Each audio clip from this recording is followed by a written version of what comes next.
Assalamualaikum warahmatullahi wabarakatuh. Alhamdulillah, assalatu wassalamu ala rasulillah, la hawla wa la quwata illa billah. Salam semangat terdahsyat sahabat-sahabat setia channel ASYD dimanapun Anda berada. Sengaja video ini saya buat atas request dari sahabat-sahabat sekalian tentang ketika wali santri itu tanya, kenapa sih ngaji itu harus bayar? Bahkan ngaji itu bayarnya, ya ada ya beberapa yang menganggap bahwa ngaji itu bayarnya kok mahal gitu. Nah, mungkin sahabat-sahabat caranya menjawab kira-kira masih bingung atau kurang mantep cara menjawab itu, maka saya membuat video ini dalam rangka memberikan contoh gambaran yang barangkali nanti kita setelah menyepakati nanti sahabat-sahabat bisa menjawab itu kepada wali santri. Di antara jawaban itu, sahabat, nanti itu ada 3 alasan kenapa ngaji itu perlu bayar, sahabat-sahabat ya. Yang pertama jawabannya dari sisi wali santri, yang kedua dari sisi lembaga, dan yang ketiga adalah dari sisi guru Al-Quran. Nah, kira-kira bagaimana contohnya menjawabnya? Simak terus video ini ya. Baik, Bapak Ibu sekalian, kenapa ngaji itu perlu bayar, Bapak Ibu sekalian? Nanti akan kita sampaikan ada 3 jawaban, Bapak Ibu. Yang pertama dari sisi kelembagaan, Bapak Ibu. Kalau misalkan ngaji itu tidak membayar, maka karena lembaga itu butuh biaya operasional, maka kita mikir kalau tidak membayar maka kita perlu mencari donasi, Bapak Ibu. Kalau kita mencari donasi ke sana kemari, kadang-kadang kita mikir, kita mau melakukan kegiatan yang baik, tapi kok akhirnya jadinya minta-minta gitu. Ya, terlepas dari itu kesannya minta-minta atau memberikan kesempatan kepada orang lain, itu kan sangat tipis. Nah, kita sedang berusaha agar caranya yang tidak minta-minta. Sehingga cara yang tidak minta-minta itu hanya 2 pilihannya. Kalau tidak infak, berarti SPP. Nah, lembaga kita kegiatan ini perlu operasional, Bapak Ibu. Tempatnya nyewa, kemudian kalau kegiatan online perlu wifi, kemudian perlu dibersihkan sehingga perlu alat-alat kebersihan, kemudian pembelajaran juga butuh sarana dan prasarana. Apalagi kalau kegiatan kita harus mengikuti prokes, kita membutuhkan biaya lagi untuk prokes dan lain sebagainya. Tempatnya untuk ngaji itu juga masih nyewa. Sehingga dalam kegiatan ini lembaga butuh biaya operasional, termasuk untuk menggaji gurunya.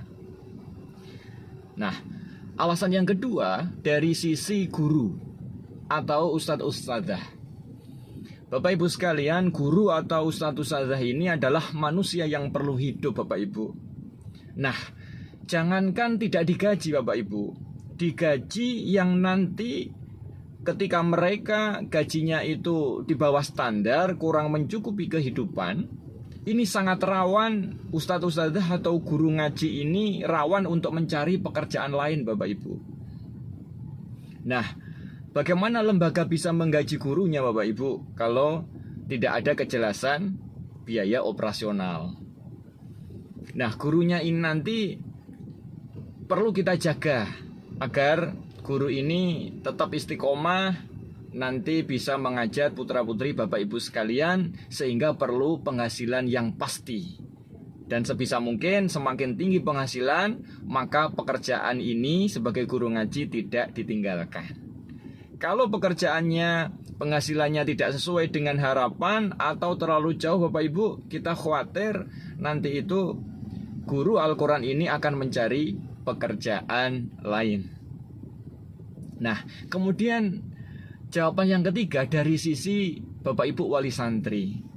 Bapak Ibu, kalau misalkan ngaji itu tidak membayar, ini kira-kira Bapak Ibu menilai bahwa ngaji ini harganya mahal atau murah? Nah, kalau gratis Bapak Ibu, itu kira-kira ngajinya diprioritaskan enggak? Coba kalau dibalik, kalau harganya itu mahal, ngaji itu sebulannya harganya 10 juta, bayarnya 10 juta. Kira-kira diprioritaskan enggak Bapak Ibu? Jangankan cuma hujan, ujian sekolah saja nanti akan tetap ngaji Bapak Ibu.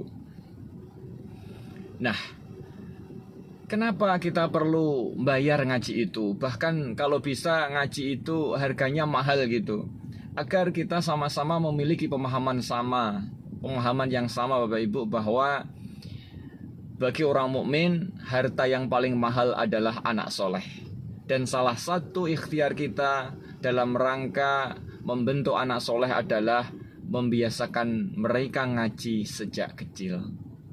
Bapak Ibu, misalkan Bapak Ibu punya harta miliaran rupiah, kalau hanya sekedar membayar 10 juta sebulan untuk ngaji anaknya, dan ketika Bapak Ibu anaknya soleh, ketika dewasa besok, sejak kecil hingga dewasa, itu senantiasa mendoakan Bapak Ibu, kemudian senantiasa membaca Al-Quran setiap hari, sholatnya baik, insya Allah Bapak Ibu akan berbahagia hidupnya sekalipun masih di alam barzah. Bacaan anak-anak akan menerangi cahayanya alam barzah Bapak Ibu sekalian. Dan 10 juta per bulan itu tidak ada artinya dibandingkan dengan cahaya yang menerangi alam barzah Bapak Ibu sekalian. Nah, cuma yang jadi masalah kan Bapak Ibu tidak punya uang miliaran rupiah, sehingga ya tidak perlu 10 juta lah bayarnya. Sebenarnya cukup saja untuk biaya operasional, maka itu sebenarnya sudah cukup Bapak Ibu. Dan yang paling penting sebenarnya bukan masalah angka itu Bapak Ibu, tetapi yang paling penting adalah bagaimana memahami bahwa ngaji ini adalah sesuatu yang sangat penting, berharga, kemudian diprioritaskan Bapak Ibu. Nanti kalau Bapak Ibu memahami bahwa ngaji itu tidak mahal atau malah murahan, bahkan gratisan Bapak Ibu, khawatir tidak diprioritaskan. Sedikit-sedikit izin, ulangan sekolah izin, hujan sedikit izin, ke rumah simbah izin, arisan izin, saudara ada hajatan izin, terlalu banyak izin, sehingga proses dari target mengaji tidak tercapai. Demikian Bapak Ibu jawaban, ada 3 alasan kenapa ngaji itu perlu bayar, dan kalau perlu sebenarnya ngaji itu perlu dihargai dengan SPP yang mahal. Mudah-mudahan ada manfaatnya.